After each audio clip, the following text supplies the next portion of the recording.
Hey guys, tonight I am making some of a classic like Olive Garden soup type of thing. It's, I think, Zuppa Toscana is how you call it. It's like a kale, potato, and sausage soup. I'm also adding white beans, which is in the fridge, or I mean in the microwave.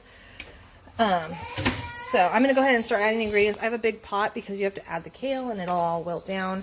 I'm going to add the onions first. I'll just scrape that out as I go. And just let those saute. And then I have the garlic that I'll add in. I'm not adding all of that. I just pre-chop it. I have a Beyond Meat sausage that I crumbled and cooked already. I have some Upton's bacon that I'm going to throw in. Potatoes, some thyme, kale, veggie stock. I usually just use, I have like a bouillon type of thing I use. Some coconut milk or soy creamer. I'll probably use a little bit of both. And then to thicken it, I use mashed potato flakes instead of like a thickener. And then I also have this white beans that I overcooked. And so it's kind of like a gloppiness, so it'll kind of thicken it too. I know, gloppy is a great descriptor. What, Bubba? I have my helper. So I'm going to go ahead and start adding in the ingredients and sauteing them. I just sprayed the pan a tiny bit with an oil spray, and then I have just a little bottle of water that I just used for water sauteing. There's a good amount of fat in this recipe just from the sausage and the bacon, so I like to keep the fat from the oils a little bit down. So I'm going to go ahead and saute the onions, the garlic, and the bacon because I haven't cooked that yet. So go ahead and add a little bit of that stuff into the pan, and then oh, that's a lot of garlic. That's good though. I'll just go ahead and saute that till the onions become translucent, and then I'll show you guys where I'm at that stage. Okay, my gosh, this is why I've never done any of these videos. This is kind of hard to do like one-handed. So I didn't mention how much of the measurements I put in. I am totally doing this kind of just liberally. You can add or subtract from my recipe. I just used one small white onion, about 3 cloves of garlic, and maybe 4 of those the Upton's bacon. And I know I did 2 sausages because that's obviously easy to figure out. So I'm just going to add that in also. I'm going to start adding in some of the spices. So I'm going to add in my thyme leaves, and then I'm going to chop up some parsley also and add that in. And everything is pretty much like cooked, all the fragrant items. And then I'm going to start adding in the potatoes. Actually, I'm just going to add the potatoes in now because I can add the parsley whenever it just gives it a nice fresh flavor. I like to add it a little bit towards the end. So I'm going to add those. And next I'll add my white beans also, even though the recipe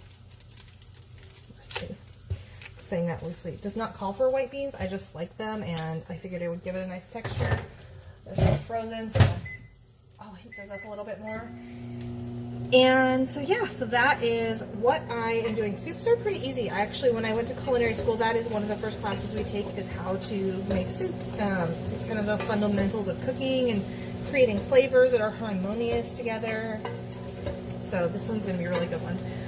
Also, I did get out my vegan, it says vegetarian, but better than bouillon chicken stock. I'm going to add some of this to it also because I didn't have a full carton of stock, so I just added some water to the stock box.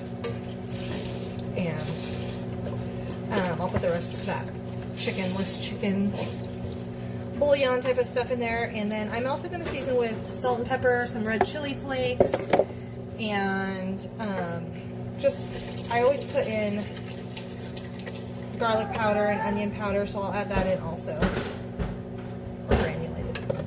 So yeah, I'm going to go ahead and add everything in and let it simmer, and that's pretty much it. It's a really simple soup, just like most soups are, but very hearty. Today is a little cloudy. It's not cold, but it's a nice spring day, so I figured a little comforting soup for dinner would be awesome. All right, there are my white beans. They're ready. But yeah, I just figured the white beans, like I said, would give it a little bit of thickness. They are super hot. And a little texture, a little extra fiber and protein in there. So we are going to go ahead and cook this up. And I'll add the kale. I'll add the kale a little bit towards the end. I still like it to have a little bit of a bite.